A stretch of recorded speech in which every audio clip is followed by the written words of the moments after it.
आदाब, मैं हूं Hasan Asif. Programme health talk में एक बार फिर से आपका खैर मकदम है।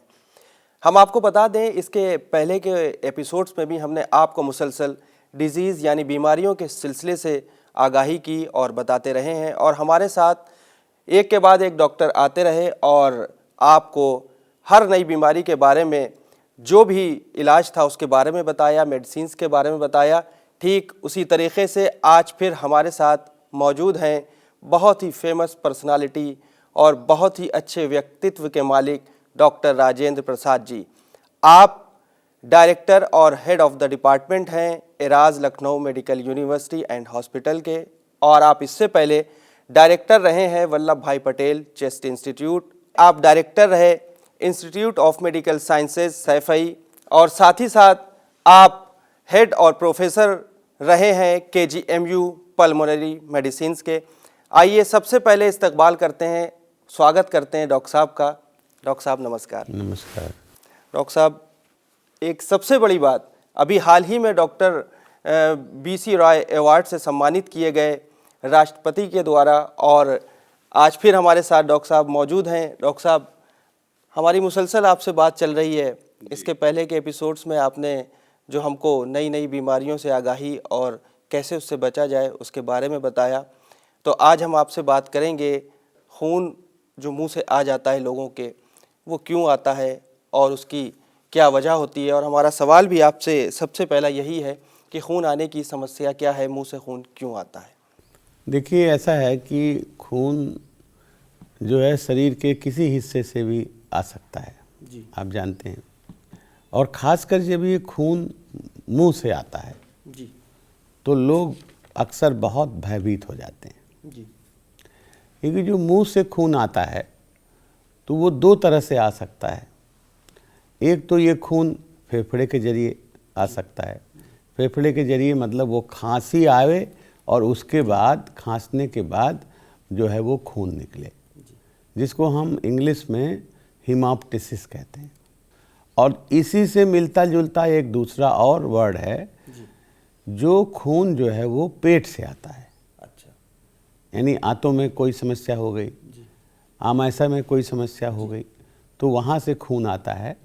इसको कहते हैं हीमेटमेसिस। हीमेटमेसिस।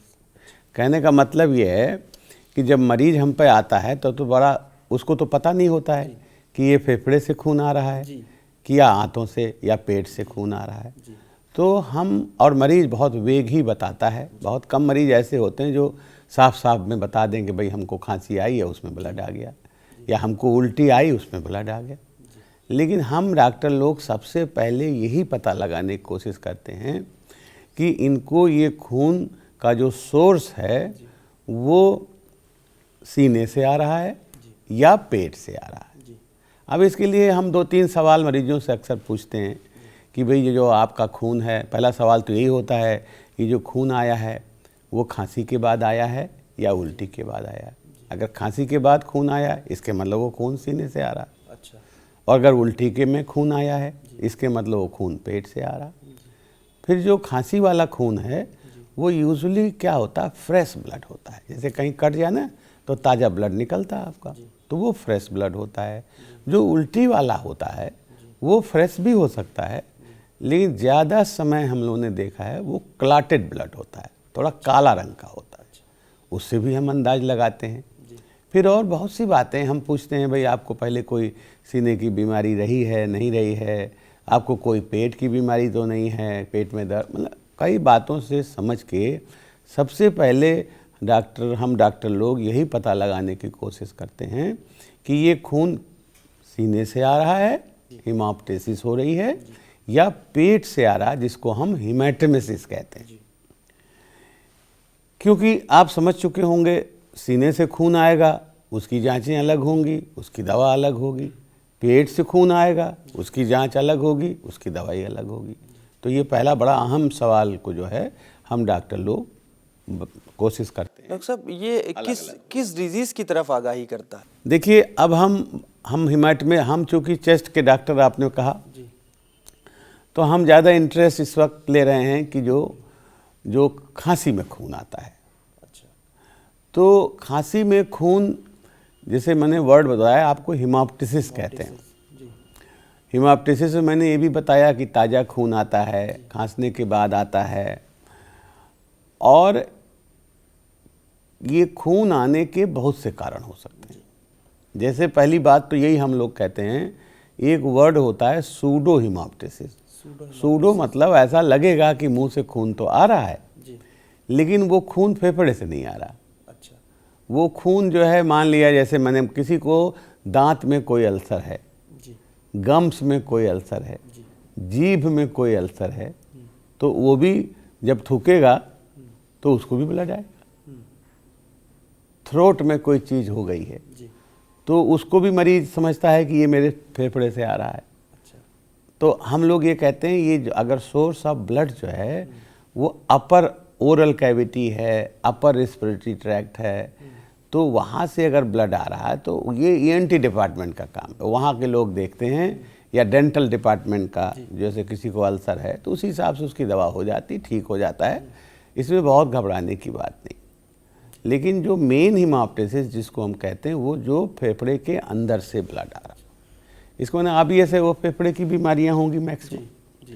तो आपने जैसे अभी सवाल किया ना कि खांसी में खून आने के क्या कारण हो सकते हैं, मैं उसी के बारे में पहुंच रहा हूं कि सबसे ज़्यादा कारण लोग डरते क्यों हैं, क्योंकि हमारे देश में कुछ भ्रांतियां भी हैं कि ब्लड अगर खांसी में आया तो सबसे पहले मरीज को दिमाग में जाता है कि मुझे टीबी हो गई, क्योंकि हिमाप्टिसिस किसी ज़माने में आज भी टीबी बहुत इम्पॉर्टेंट कॉज है, लेकिन ऐसा नहीं कि हर जिसको खून आया तो वो टीबी ही उसको हो जाएगी। तो टीबी एक प्रमुख कारण है। उसके बाद जैसे आपने देखा लोग बीड़ी सिगरेट पीते हैं, क्रॉनिक ब्रोंकाइटिस हो जाती है, COPD हो जाती है, न्यूमोनिया हो जाता है, इनमें भी ब्लड आ सकता है। लंग कैंसर आपने सुना है, लंग कैंसर में बार बार ब्लड आ सकता है। तो ये सब फेफड़े की जो कॉमन बीमारियां हैं, जैसे एक बीमारी होती है ब्रोंकिएक्टेसिस, जो यूजुअली कंजेनाइटल बीमारी है, पैदाइशी बीमारी है, और जिसके अंदर खूब बलगम आता है और बार बार ब्लड आता है। और ये तो सब फेफड़े की बीमारी हो गई। अब उसके बाद एक हार्ट की बीमारी है जिसको हम माइट्रल स्टेनोसिस, ऐसा एक माइट्रल वाल्व होता है, उसकी वाल्व सिकुड़ जाती है, तो उसके अंदर भी खांसी में खून आता है। आल्दो वो हार्ट की बीमारी है, लेकिन उसका मरीज को ये कंप्लेन उन मरीजों को भी हो जाती है। तो हम जो पढ़ाते हैं, हम जो समझते हैं, या मरीज हमारे पास आता है तो हम कोशिश यही करते हैं कि ये इसकी बीमारी सीने के रोगों से आ रही, चेस्ट के रोगों से आ रही, जिसको मैंने बताया टीबी, कैंसर, निमोनिया, ब्रोंकाइटिस, कोई बीमारी हो सकती है, या मुंह से थ्रोट की बीमारियों से तो नहीं आ रहा, या दांत की बीमारी से तो नहीं आ रहा, या तीसरा एक है आने का हार्ट की बीमारी, जिसमें हम आला लग के, कोई भी एक साधारण डॉक्टर जो MBBS किए हुए, वो आला अगर माइट्रल एरिया में रखेगा तो उसको पता लग जाएगा कि इसके वो वाल्व जो है वो सिकुड़ गया है। ऐसे कुछ साइंस होते हैं। तो कई तरह की बीमारियां हैं जिसके अंदर खून आता है। लेकिन एक दुर्भाग्य बस क्या है, हमारे देश में ये भ्रांति है, मरीज के दिमाग में ये भर दिया गया है कि खून आया तो मतलब टीबी हो गई। तो ऐसा नहीं है। टीबी एक प्रमुख कारण है, लेकिन इसका मतलब ये नहीं है कि सब मरीज को टीबी ही निकलेगी। एक बात और हम बताएं, जैसे टीबी मैंने कहा प्रमुख कारण है, तो टीबी में खून कब आता है? टीबी की शुरुआत जो है वो खून से हो सकता है, यानी कोई खून आएगा तो उसके संग खांसी भी आएगी, बुखार भी आ सकता है, भूख लगना कम हो जाएगा, जो टीबी के लक्षण होंगे। इन लक्षणों के संग अगर खून आ गया, या कभी कभी सिर्फ खून आ जाता है, तो हम लोग कहते हैं टीबी के शुरुआत में आ सकता है।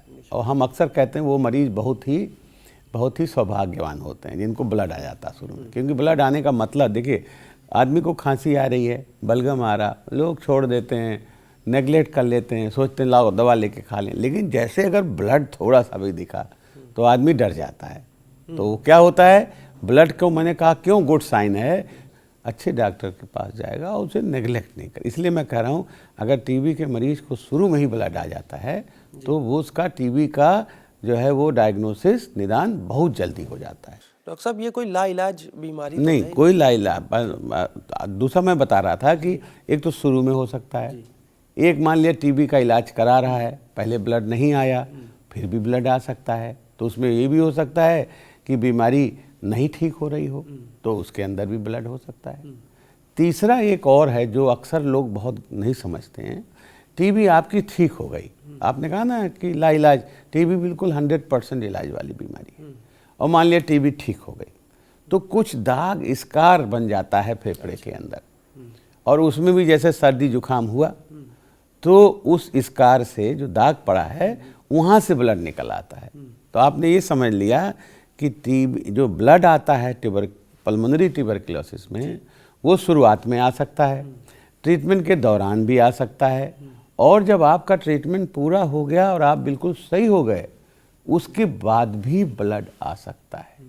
इसीलिए हम हमेशा कहते हैं कि जब आपको खांसी में ब्लड आवे तो उसको नेग्लेक्ट ना करिए, उसको तुरंत डॉक्टर के पास जाइए, अपनी निदान कराइए। क्योंकि मैंने कहा ये नहीं कि आपको टीबी ही होगा हर वक्त, हो सकता है कोई छोटी मोटी बीमारी उसके अंदर ब्लड आ रहा हो सकता है टीबी हो, पुरानी टीबी हो, उसके अंदर ब्लड आ रहा। तो हमारे पास जब मरीज आता है हम उसकी हिस्ट्री लेते हैं, हम उसको आले से देखते हैं, उसका एक्सरे कराते हैं, और करा के ये पता लगाते हैं कि इन बीमारियों में से कौन सी बीमारी है जिसकी वजह से इसको मुंह से खून आ रहा है।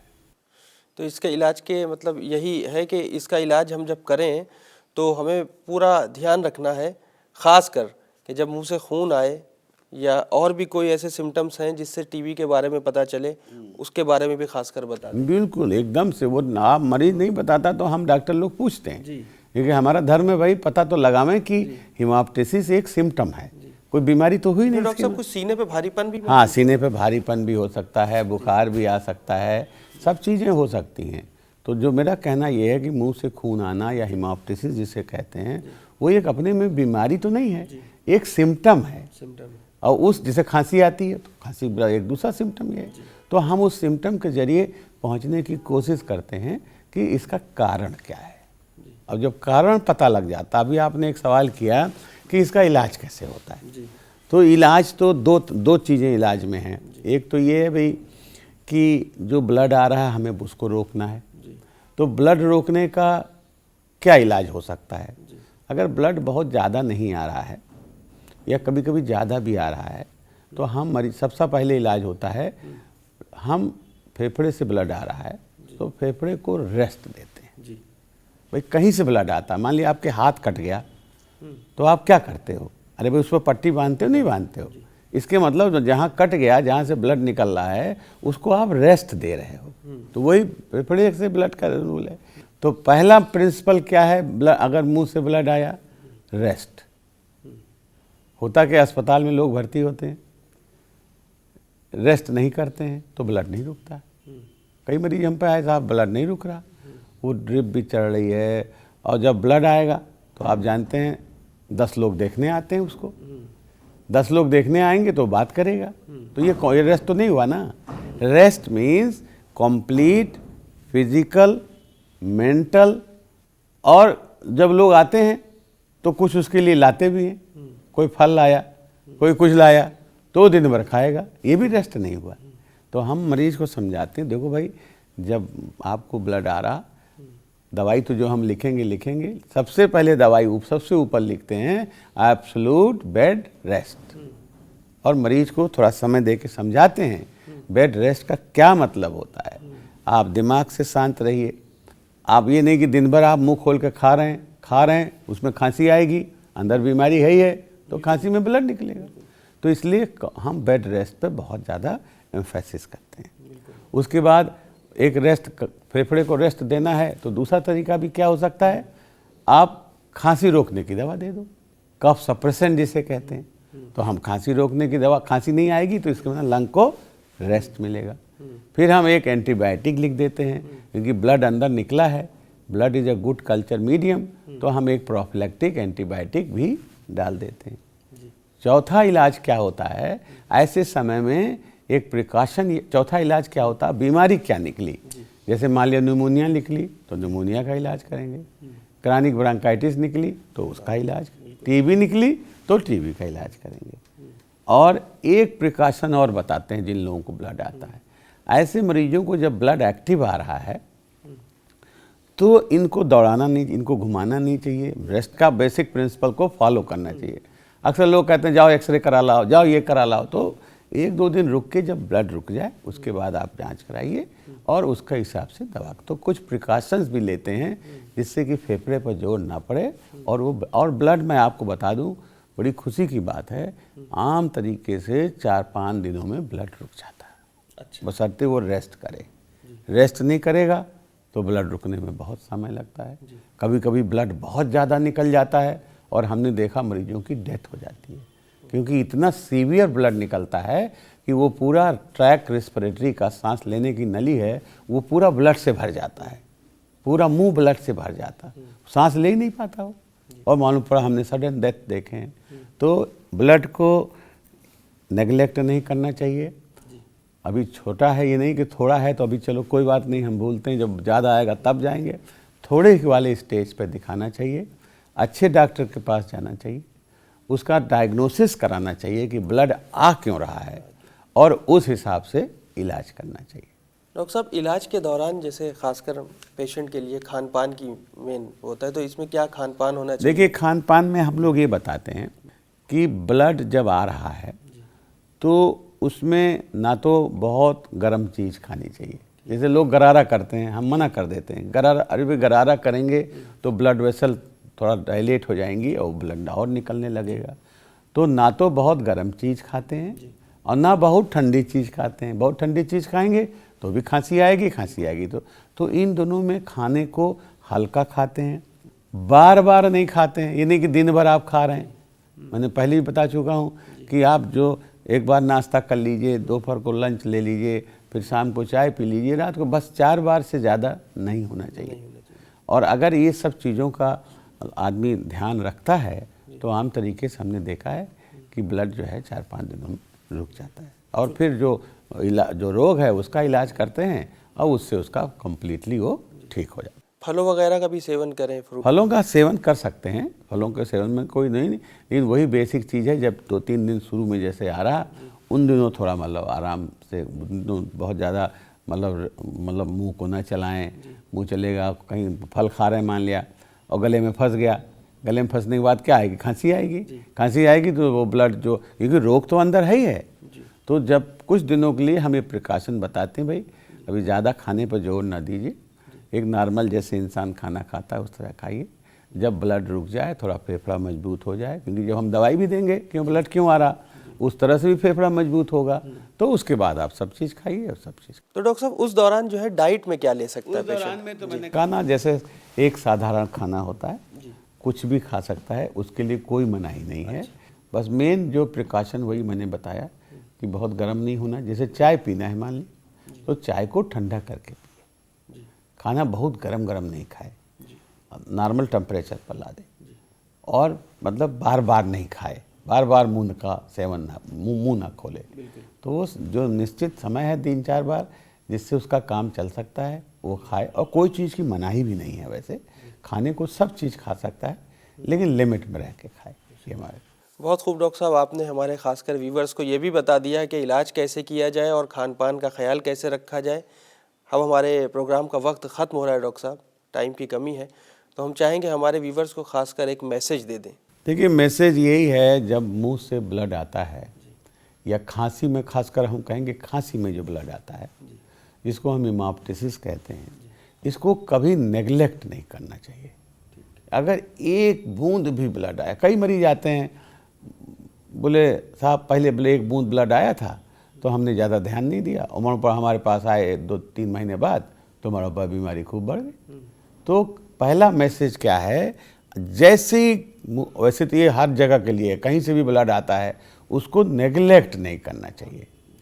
अच्छी अस्पताल में अच्छे डॉक्टर के पास जाके और उसका निदान करवाना ज़रूरी है, जो डॉक्टर समझ ले कि ये क्यों आ रहा है। और 3-4 दिनों में थोड़ा आराम ज़रूरी है, फेफड़े को रेस्ट देना ज़रूरी है, और जब ये पता लग जाएगा कि बीमारी क्या है उसका इलाज हो जाएगा तो सबसे बड़ी बात यह है कि इसे घबराने की बात नहीं है, ये बिल्कुल ठीक होने वाली बीमारी है। बहुत बहुत शुक्रिया डॉक्टर साहब, आप हमारे साथ स्टूडियो में आए।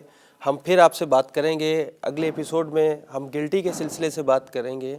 हम खासकर जो शरीर में गांठ होती है, गिल्टी पड़ जाना, उसके सिलसिले से बात करेंगे। फ़िलहाल अब हम अपने इस प्रोग्राम को यहीं पर रोकते हैं और इजाज़त लेते हैं अपने व्यूअर से भी। हम फिर मौजूद होंगे अगले एपिसोड में। अगला मौजू होगा गांठ यानी गिल्टी के सिलसिले से। तब तक के लिए हमें और डॉक्टर साहब को इजाज़त दें और देखते रहें हमारा प्रोग्राम हेल्थ टॉक।